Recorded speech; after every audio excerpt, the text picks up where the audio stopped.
Armed conflict has been with us since the dawn of civilization. Archaeologists have unearthed evidence of armies as far back as 10,000 BC. Military history has always existed on a grand scale, with legendary battles fought on land, sea, and air. From ancient daggers to modern medals of honor, in expert hands, these relics reveal the stories of those who are no longer here to speak for themselves. Join us as we unlock the secrets of Militaria. Today on Militaria, we explore the challenges that arise during a firearms development, a suit designed to withstand all kinds of attacks, and the medals of a distinguished medical officer. Jennifer looks at the impressive medal set of Surgeon Commodore Archie McCallum. The medical science of the RCN is more or less an unsung history of our history at Stadacona, and the more I started to do research, the more Dr. McCallum's name started to come up. Mark studies a suit designed to survive chemical, biological, radioactive, and nuclear attacks. It's a piece of military equipment that we used 30 years ago. It's now in a museum, but the elements and the basic principles are still used today in today's environment. Mark looks at the patent model of the Winchester Hotchkiss rifle, how it changed during development. Technology and war interlink. Technology increases with war, the basic designs change.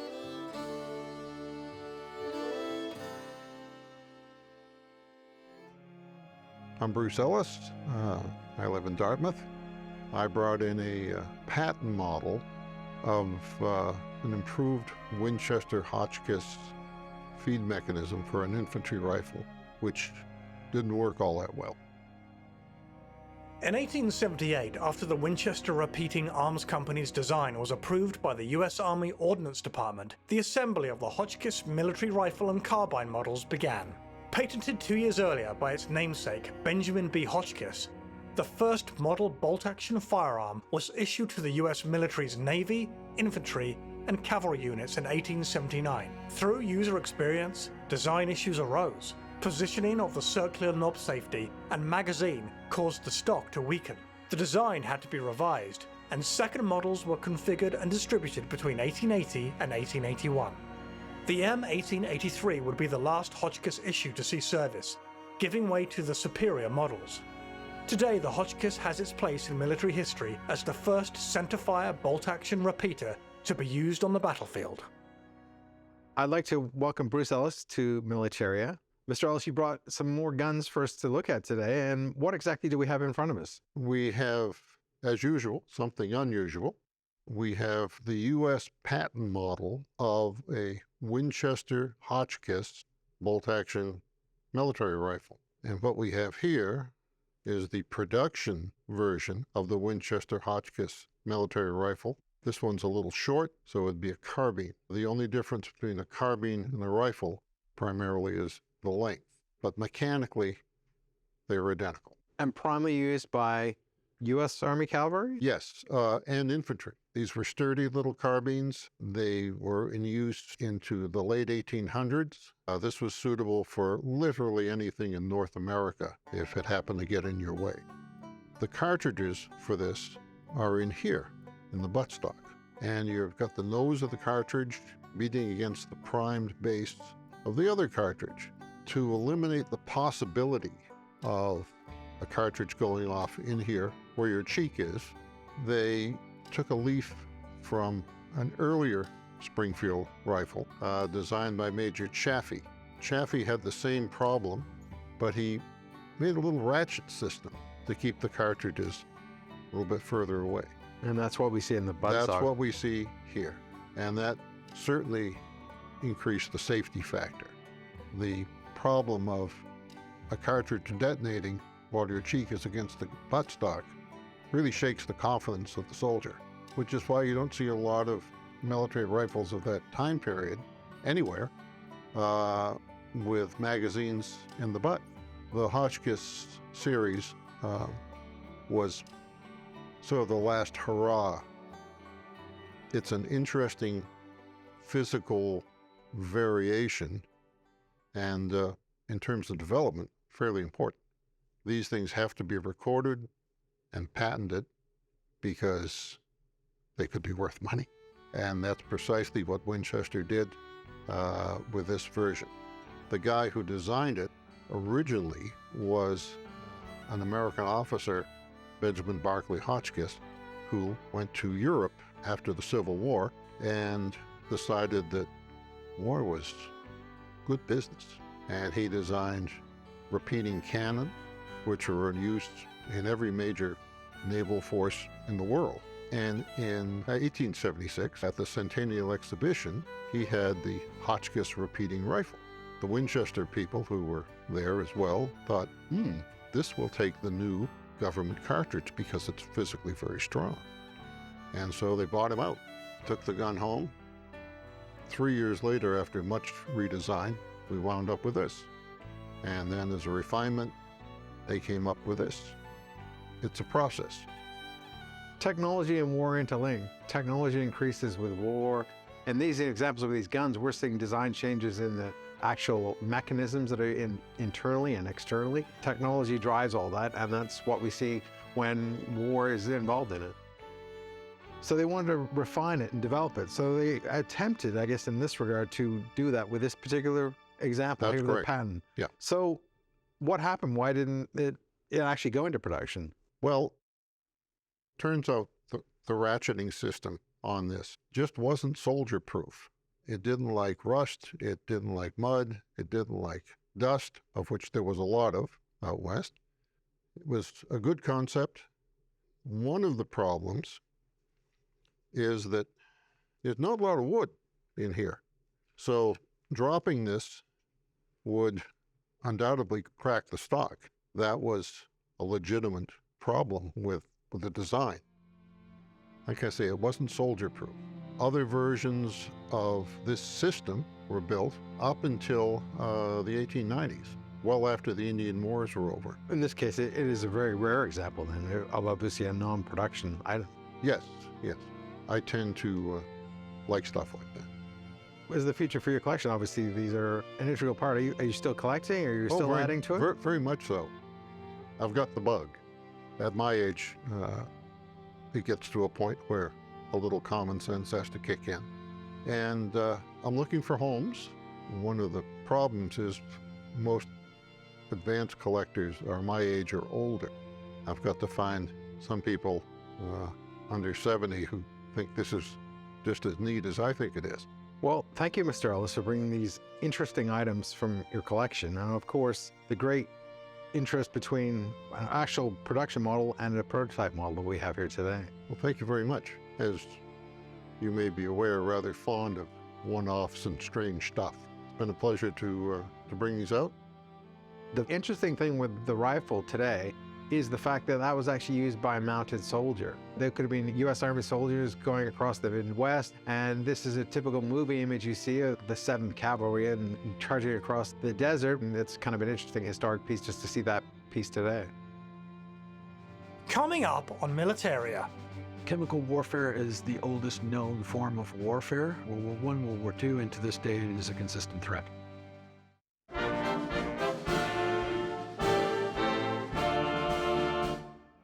Peter J. Robichaud, and I brought in a Sea King pilot's chemical protection flying coveralls and a cooling vest as part of the Shearwater Aviation Museum's collection.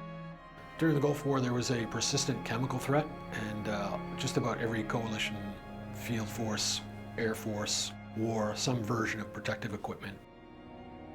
Responding to Iraq's invasion of Kuwait on August 2nd, 1990, the United States led a coalition of United Nations in the 7-month-long Persian Gulf War. Kuwait, though small, was targeted for its richness in oil. Flailing from its deficits of recent conflicts against Iran, Iraq's leader, Saddam Hussein, was intent on escaping repayment. As one of the 35 UN members in America's corner, Canada invested its air and naval forces, marking the first time the two units would directly support one another during combat under its united armed forces. Pressured by operations like Desert Shield and the ubiquitous multi-pronged Desert Storm, Iraq succumbed to defeat. Over 4,000 Canadians contributed to the liberation of Kuwait during the Gulf War, and many more in post-war peacekeeping missions. Well, I'd like to welcome Peter J. Robichaud back from the Shearwater Aviation Museum with another interesting item. You brought a friend along today, Peter. Yes, I did. I brought a really classy-looking individual dressed in what is known as a CBRN suit or an NBCW survival suit. As you know, the military loves acronyms. So the acronym CBRN being Chemical, Biological, Radioactive, and Nuclear Defense, and its former acronym being NBCW, Nuclear, Biological, Chemical Warfare Defense. This is a suit designed to survive those environments. So typical time frame we're looking at is 1990. This is a Gulf War seeking pilots MBWC gear. That's correct. It is first Gulf War survival gear. Including with that is the respirator, as you can see, and his cooling vest, which is a unique item to the Sea King's operating crew. In 1990, when they went to the Gulf War, obviously they were going in an environment that really they had not really operated in before. One of the biggest innovations actually was the vest. Right, as you can imagine, just operating in the Middle East in a hot aircraft in a normal flight suit would be rather arduous, but put on this effectively what is a charcoal-lined snowsuit, and now you can imagine how hot the crewmen could get. So this necessitated the innovation of this unique vest, as you can see. It's just a simple zip-on vest with a Kevlar liner, and also behind the Kevlar liner is a liquid and air-cooled system which pumps and circulates water and air all throughout the vest and providing the airmen some measure of comfort. And in fact, you actually had to wear one for 4 days. The longest time I've ever worn this particular type of suit has been 4 days on a training exercise, and I can tell you that that was 4 days of absolute nightmare. Everything is just broken down. You're operating in a surreal world looking through lenses. You can't hear anything. You can't shout at the people you're trying to communicate with. And just the overall heat of wearing this. In my particular circumstance, I was wearing it in a tank, which is a giant metal box, in a hot environment in Fort Hood, Texas. So you can imagine the heat of Texas in a metal box wearing one of these suits. It's quite disgusting. So the Sea King sent to the Gulf War were part of Operation Friction, which was the Canadian contingent's operational. So the Navy went, the Air Force went, and the Sea Kings were attached to the Navy group, and they were actually in operational duty throughout that time. The Sea Kings were used for utilitarian work to some degree, but they also were armed at this point, I would say most of the time. Right, they did carry a 7.62 C6 machine gun out the side of the back of the cargo hatch, operated by the Airborne Electronic Systems Operators, ASOPs. And they, I don't believe, fired any shots in anger per se, but a lot of surveillance activity was conducted, and the machine gun would obviously provide a measure of standoff capability for the Sea King itself. Rather than getting right over top of the thing and be able to cover it, it can now stand off a few hundred meters away from the target and still have some measure of protection. And also they have the chaff and they have the anti-flare systems as well. Right, the self-protection gear employed on the Sea King, chaff and flare boxes. I don't know, once again, if they were actually ever used, but I certainly know of a few instances where the Sea Kings were actually locked onto by hostile radar systems. So it's 1990, we're in the Gulf. It's a pretty hostile environment. What sort of threats are being thrown at them at this point? Well, aside from the actual kinetic threat, which was minimal for the actual Sea King crews themselves, the biggest threat was a threat of chemicals or some sort of biological or perhaps even a radiological agent. Saddam Hussein daily threatened to use some kind of chemical or some Scud missile attack, something along those lines, almost every day I recall from the Gulf War. So the environment, obviously, Iraq was firing missiles off, and they were Scud missiles. Scuds were generally a threat throughout the entire Gulf War. They're a long-range rocket, loosely based on the design of the German V-2 rocket of the Second World War, but adapted by the Soviets in the early 1960s for use of any kind of chemical warhead or even a high-explosive warhead, things of that nature, to be lobbed at long ranges at your enemy forces. Saddam Hussein had used chemicals prior to the Gulf War, and the Iraq-Iran War, there had been some notes of chemical use then. In this particular war, there was always more the threat of anything, and this was the reasoning behind having the crews operational with that equipment and wearing it most of the time they were flying. The Allies at that point were unsure really what was going to be thrown at them.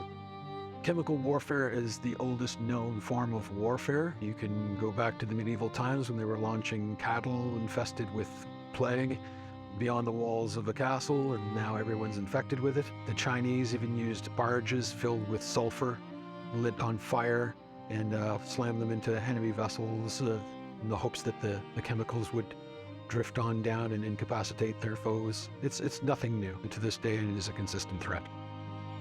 So interesting that this suit is still being used by the Canadian military to this day, albeit in a slightly different modified form. It's a little lighter now, and there's some water resistance to it. And yeah, currently being used by the Canadian Forces to this day.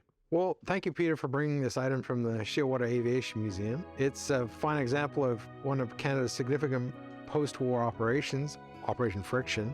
You can actually see this on display at the museum when you go to the museum. That's right. It's currently in its full state on display at the museum in our Gulf War section of the museum. Well, thank you again, Peter, for bringing this particular item along. And it's another great example of innovation and change in technology and flight safety equipment that we see today. My pleasure, Mark. What we see is a piece of military equipment that we used 30 years ago. It's now in a museum, but the elements and the basic principles are still used today in today's environment. Coming up on Militaria. He is one of the main figures in creating the Navy's first permanent medical force.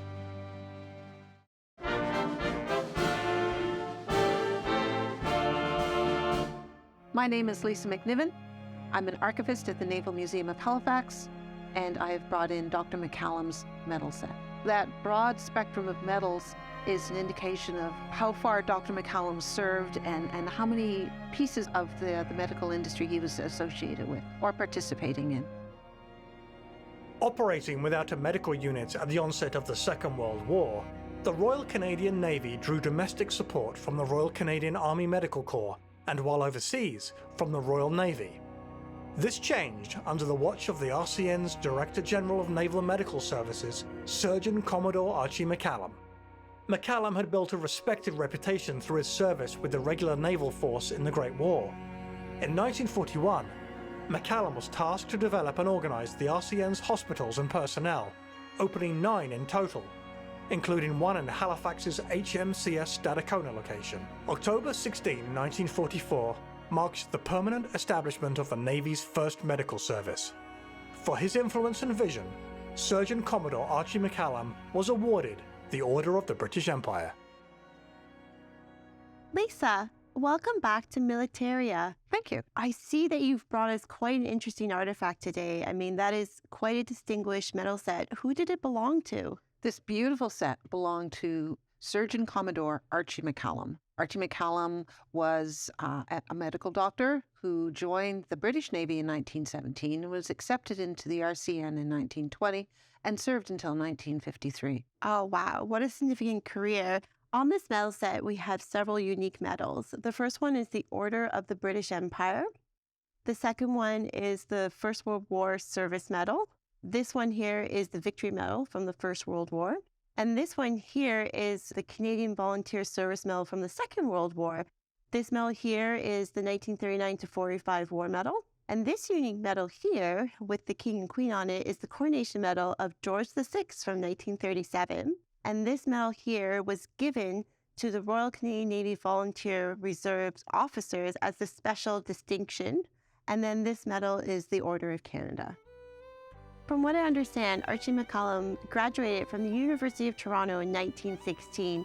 So from that point forward, how did he end up in the Royal Canadian Navy? After Archie's graduation in 1916, his first practice was in the Royal Muskoka Hospital in Gravenhurst. He was working in the tuberculosis clinic at the time. At the time, he had a friend who had just recently joined the Royal Canadian Navy, a Dr. Stewart. Dr. Stewart had tuberculosis, but unfortunately Dr. Stewart died from the disease, and Dr. McCallum was so saddened over the loss of his friend that he decided to join the Royal Canadian Navy in lieu of Dr. Stewart to take his place. Lisa, what else could you tell us about Archie and his career? Well, in 1924, when his 3-year contract with the Navy had expired, he continued to serve by joining the RCN-VR, serving at HMCS York, both serving and also continuing his private practice. It would have been about that time that he received this very unique medal, which is a decoration that is given to people for doing a public service. Yes. Even though he might have been an enlisted member, he went beyond that enlisting service to do something for the public of his own free will and volition and charity, basically. Exactly. He continued to serve both publicly and privately. After Archie was serving with the Volunteer Reserve, Lisa, when the Second World War broke out in 1939, I see on his medal set that he has a Canadian Volunteer Service Medal, which means he volunteered to go to the Second World War. I mean, how did that come about? In September of 1939, Archie receives a telegram requesting that he go to HMCS Stadacona, and his designation would be Commodore of RCN-VR Medical Services for Stadacona, and that's when he joins the war. So after he joined the Royal Canadian Navy Volunteer Reserve in 1939, from what I understand, he ends up in the Royal Canadian Navy, out of the Volunteer Reserve into the full service. How did that transition happen? Archie joined the Royal Canadian Navy as a permanent force member in 1944, and he is one of the main figures in creating the Navy's first permanent medical force. And under Dr. McCallum's guidance, the RCN, Royal Canadian Navy, grew to 407 doctors, 325 nursing sisters, and 1,500 sick berth attendants. That is absolutely fascinating. Yes, considered the founding father of the Royal Canadian Navy Medical Service. Archie's career and just the man himself had a massive impact on the development of the RCN having a medical unit, and for other surgeons that would have known him or served under him. And he was very passionate about being a doctor and providing medical services. And so he was actively always trying to find how to make things better. And that kind of doctor really reflected wonderfully in the people that followed him in the RCN. After the war ended in May of 1945, what happened to Archie? Archie continues to serve until 1953, where he retires as Commodore.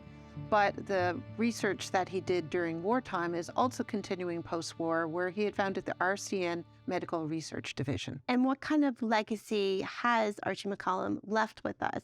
I've read various biographies on Dr. McCallum, and he was well regarded and respected by all those who served with him. He was generally an influential and inspiring character. And Archie McCallum's legacy is still prevalent in HMCS Stadacona, as we have the Archie McCallum Health Service Center. Lisa, thank you for bringing this magnificent medal set and the story of Archie with it.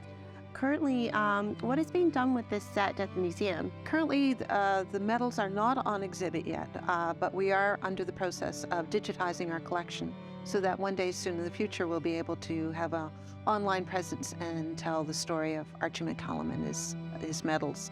Lisa, thank you again for bringing in Archie's medal set. And what a very unique piece to see, especially with these very distinctive medals that really map out his career and his life in the Royal Canadian Navy and the beginnings of the medical unit for the Royal Canadian Navy. What a wonderful story that speaks to so many different levels of history for the Royal Canadian Navy. Absolutely. Thank you.